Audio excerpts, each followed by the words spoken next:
teman-teman semuanya ya, jumpa lagi di Hadiah Official ya. Pada kesempatan kali ini ya kita akan belajar buat teman-teman nih yang sekarang nih sedang memulai usaha atau lagi cari-cari nih, bisnisnya apa ya yang enak ya, bisnis apa yang bisa kita jalani ya. Nah, kemudian juga apa yang bisnis yang sekarang kira-kira sedang tren atau kira-kira sekarang ini prospek ya. Nah, dalam kesempatan video ini ya, saya akan berikan tips ya bagaimana teman-teman itu bisa merencanakan bisnis. Karena buat saya secara pribadi, saya itu bukan orang yang kehaluan yang pokoknya bisnis itu ngalir aja deh.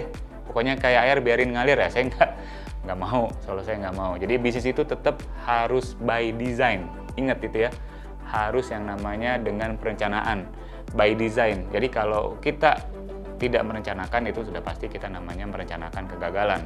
Orang kita udah merencanakan aja, kadang itu suka ada yang loss ya, suka tidak sesuai dengan apa yang kita prediksi dan lain sebagainya. Apalagi yang tidak ada perencanaan sama sekali. Wah, itu jangan deh, saya bukan aliran yang pokoknya ngeflow, bisnis is ngeflow. Enggak, saya bukan orang yang begitu, tapi bisnis itu harus direncanakan dengan baik. Dan pada video kali ini saya ingin berikan tips kepada teman-teman nih. Saya ambil dari materi bagus yang dibuat oleh Alexander Osterwalder ya. Si Osterwalder ini meng-create ya sebuah teori, sebuah metode namanya bisnis model canvas atau yang biasa disingkat BMC. Dan ini cocok banget buat pengusaha pemula. Ini buat saya sih ya sangat-sangat simple, sangat-sangat sederhana, mudah dipahami, kemudian juga dipraktekannya mudah gitu dan sangat simpel. Kalau totalnya memang bisnis model canvas ini ada 9 blok.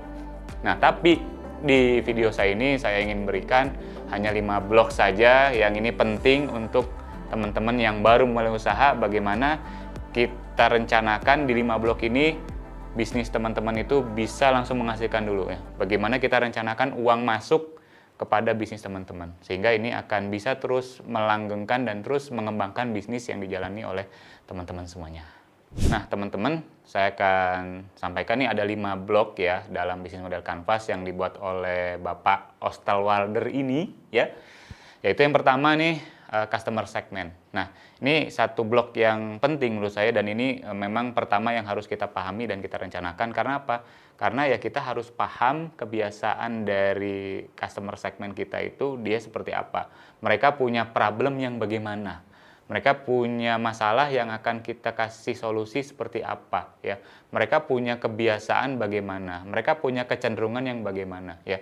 Kemudian juga mereka itu yang mau kita bidik ini usianya di rentang berapa ke berapa. Kemudian penghasilannya itu berapa, range berapa ke berapa. Ekonomi statusnya ya, sosial ekonomi statusnya itu yang seperti apa, yang menengah ataskah atau ataskah ya, atau malah yang menengah bawah. Nah, itu masing-masing punya kecenderungan yang berbeda. Termasuk kita harus bisa terbayang profiling dari customer segment ini ya, terutama mereka itu tampilannya seperti apa secara visual, secara gambaran, mereka bentuknya gimana ya, sampai ya mereka biasa membicarakan apa, mereka biasa mengkomunikasikan apa. Maka itu akan mempermudah kita bisa menjangkau customer segment kita ketika kita sudah paham dan sudah bisa merincikan ya di blok yang ini, di blok yang pertama ini seperti apa profil dari customer segment kita. Nah, teman-teman, tadi udah kita bahas di blok pertama tentang customer segment. Nah, ini blok yang kedua, ini penting ya bagi kamu para pelaku bisnis, bagi kamu yang juga ingin mengembangkan produkmu, kamu harus temukan namanya yang blok 2 ini adalah value proposition.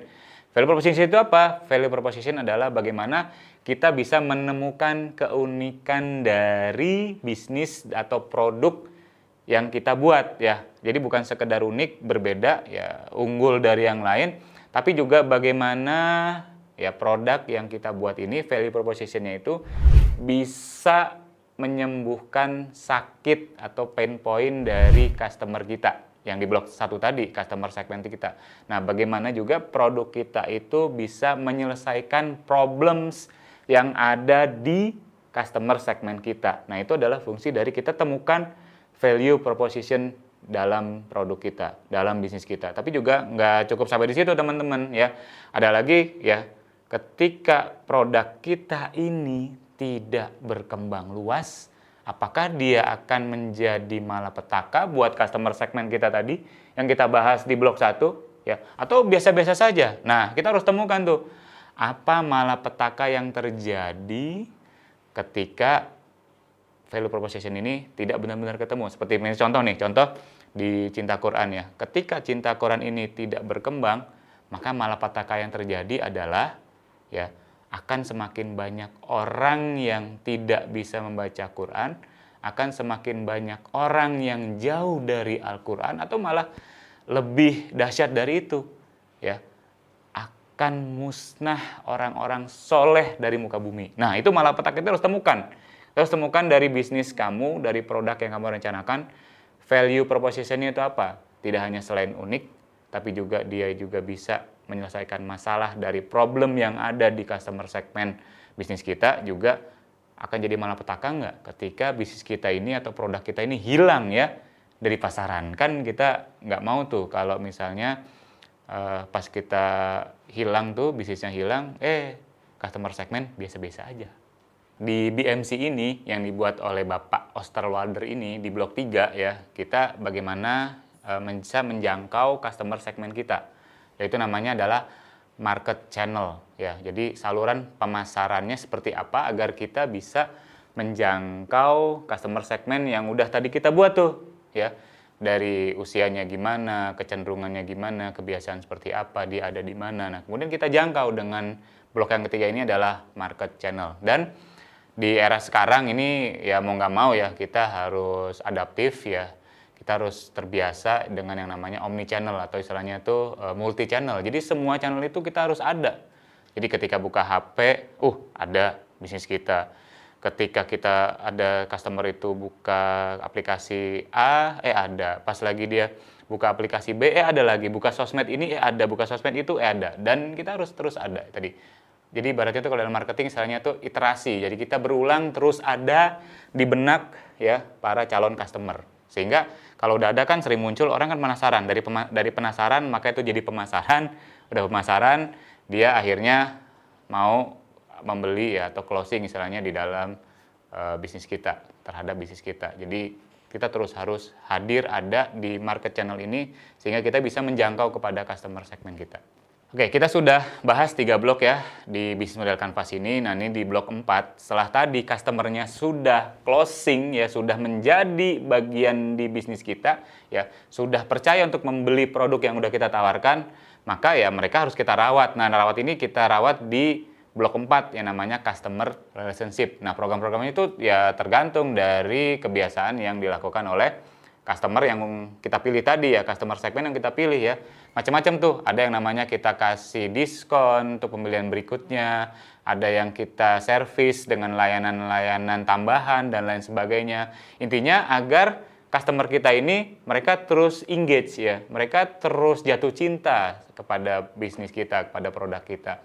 Sehingga mereka bukan sekedar loyal, mengajak orang lain untuk beli, ya terus juga untuk dirinya sendiri, dia pun juga repeat order, ya dia membeli lagi terus dan terus, tapi ya harapannya mereka akan menjadi pembela terhadap bisnis kita.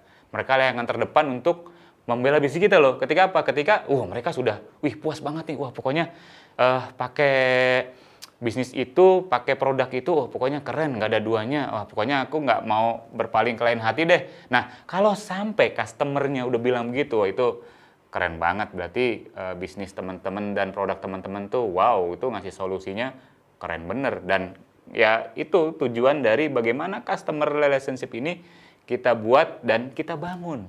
Blok 5 ya, bagaimana kita merencanakan revenue stream atau istilahnya arus uang masuk itu dari mana aja. Kalau yang biasa saya buat itu di lembaga saya itu, di bisnis saya itu, saya buat bagaimana pemasukan itu tidak hanya dari retailan atau satuan, jadi beli per piece ya, beli per biji ya, tapi juga bagaimana kita juga merencanakan revenue stream itu ya, bisnis kita itu bisa menghasilkan pemasukan juga dari namanya korporasi atau gelondongan lah kerennya. Jadi volumenya tuh besar, wholesale lah kalau istilah di orang-orang bisnis itu adalah wholesale ya. Jadi beli banyak, ada yang beli satuan, ada yang beli banyak. Nah, itu harus kita tentukan tuh, harus kita coba buat, kita rancang seperti apa sih pemasukannya ya. Yang retailan nih, yang satuan begini ya kan, kemudian yang wholesale-nya akan seperti ini, kita dari A, dari B, dari C, sehingga itu akan kita ketemu tuh. Oh, oke. Jadi rencana di bisnis kita ini di sekian bulan ke depan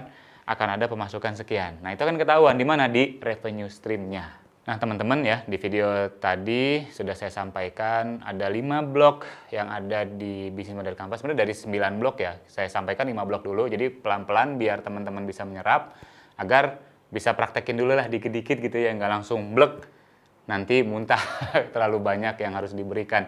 Nah, di penutupan ya video ini ya saya ingin sampaikan bahwa kalau kita sudah cermat merencanakan, jadi kalau dalam bahasa manajemen itu, kalau kita sudah merencanakan sesuatu, sudah merencanakan pemasaran produk kita ya, sudah merencanakan bisnis kita nih, itu ibaratnya kalau dalam bahasa manajemen kita sudah menyiapkan 50% untuk siap bertempur. Nah, itu aja kita baru merencanakan aja kita sudah siap 50%. Nah, maka kalau tidak merencanakan ya bagaimana kita mau menyiapkan. Nah, buat teman-teman silahkan selamat mencoba merencanakan bisnis teman-teman. Dan saya doakan semoga apa yang direncanakan itu bisa dikabulkan dan bisa mencapai targetnya. Ya, jangan lupa terus stay tune di channel ini di Hadi Aziz Official ya. Jangan lupa untuk terus like, subscribe dan juga share agar semakin banyak yang mendapatkan manfaat dari channel ini.